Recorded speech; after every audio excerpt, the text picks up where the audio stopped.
Hola, soy Rebeca Nijovic y voy a trabajar con ustedes un concepto que en términos de la formación docente y la formación de formadores nos ocupa, nos interesa profundizar, abordar, que es el de práctica reflexiva.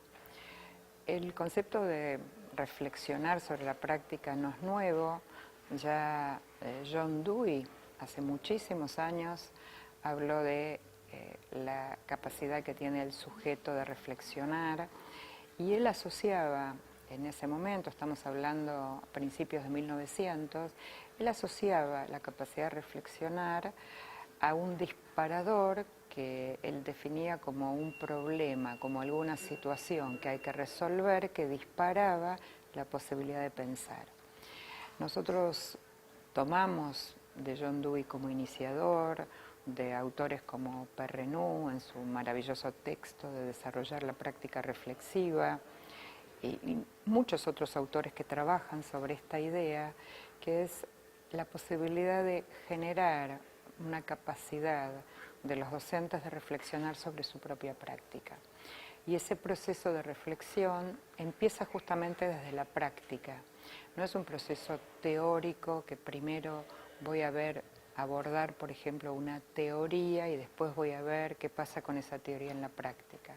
La práctica reflexiva parte justamente de esa situación, supónganse una situación de enseñanza que generó alguna incomodidad en la clase. Bueno, esa situación de práctica es un motor que va a despertar procesos de reflexión.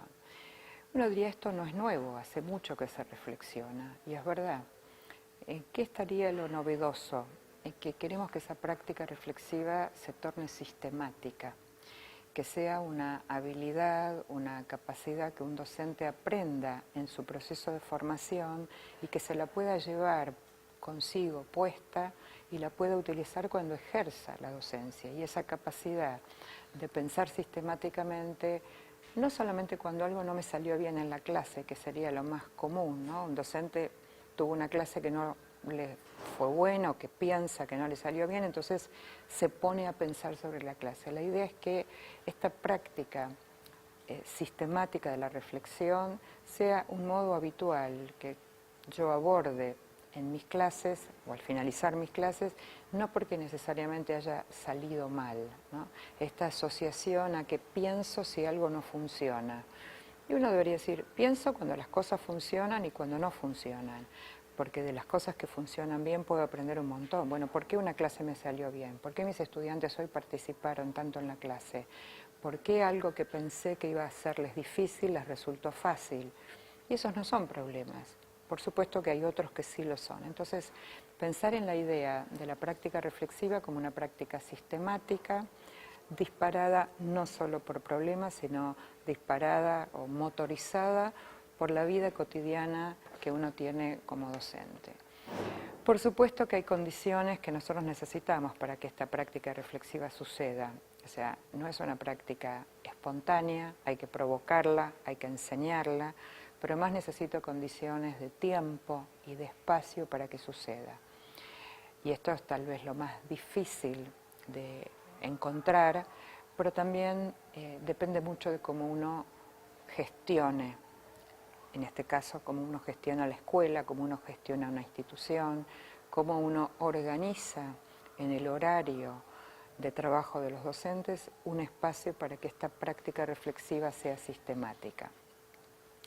Para que sea sistemática necesito ayudarme con algunos dispositivos, o sea, no es me siento, vieron la imagen del pensador de Rodin, entonces me siento y pienso, no, necesito de algunos instrumentos que voy a compartir con ustedes varios ejemplos que permitan sistematizar esta práctica.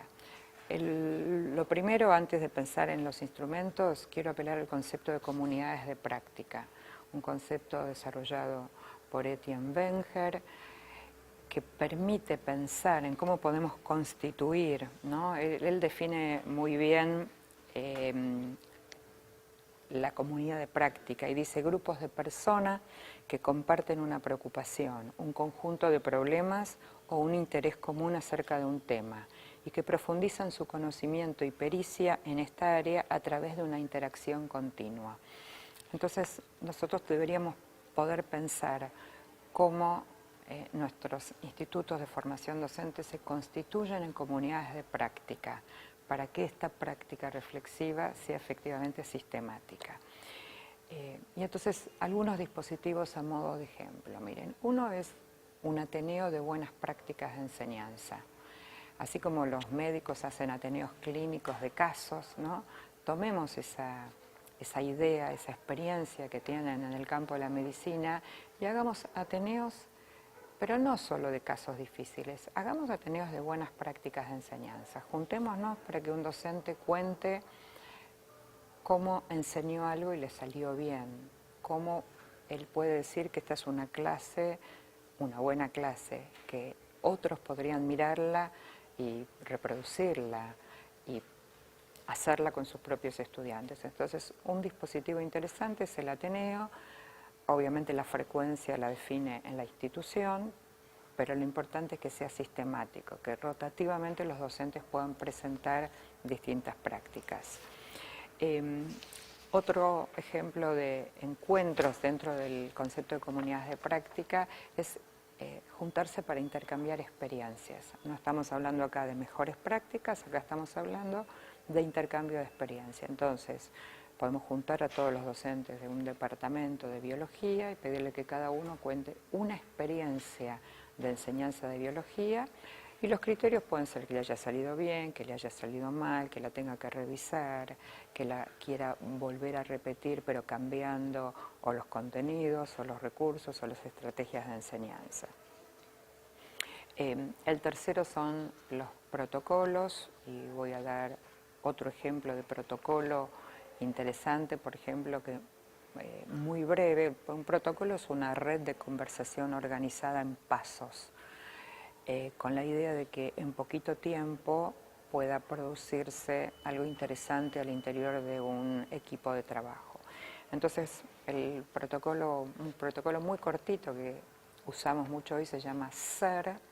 La S es de seguir haciendo, la E de empezar a hacer y la R de revisar algún aspecto. Entonces, fíjense, si yo hiciera una reunión de equipo, de comunidades de práctica, y quisiera mirar, que cada docente mire sobre su propia clase, sobre su propia planificación, algo que le parece que sería bueno seguir haciendo, algo que sería bueno que empiece a hacer y algo que sería bueno revisar. Obviamente esto se puede hacer entre pares, no solamente autorreferencial, y digo, es algo breve, cortito, que permitiría en poco tiempo tener una conversación que permita llegar a algunas conclusiones.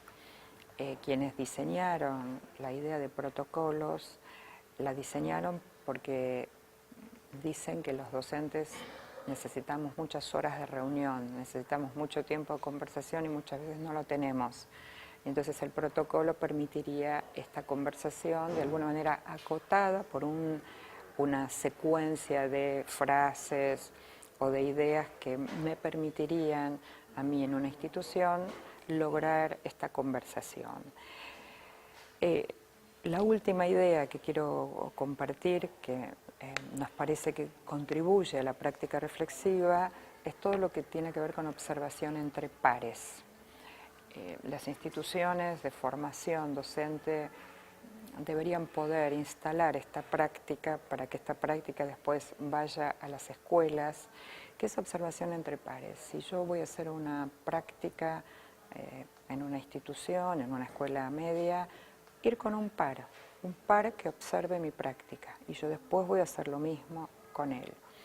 Hay mucha investigación mostrando el valor de la retroalimentación entre pares. Esto hecho con niños desde el jardín de infantes hasta la universidad.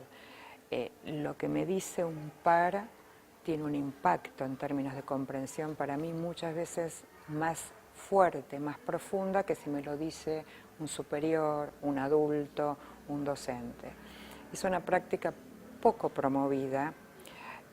Muchas veces es cierto, alegando a factores de tiempo, ¿no? De disponer de tiempo para observar un par, pero me parece que no es un problema solo de tiempo, también es un problema de qué tipo de prácticas reflexivas queremos generar en nuestros docentes.